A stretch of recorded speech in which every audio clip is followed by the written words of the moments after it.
بكرة إن شاء الله هتروق وتحلو. اوعى في يوم من الأيام طاقتك تقل أو تفقد الثقة في ربنا. لأ، ده ربنا عنده كتير جدا جدا.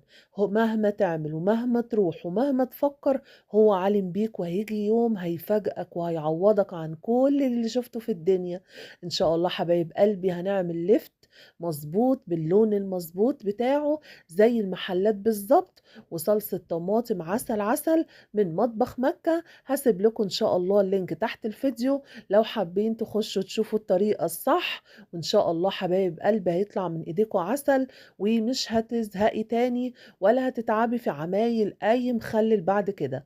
وكل سنة وانتوا طيبين حبايبي. بكرة إن شاء الله هتروق وتحلو.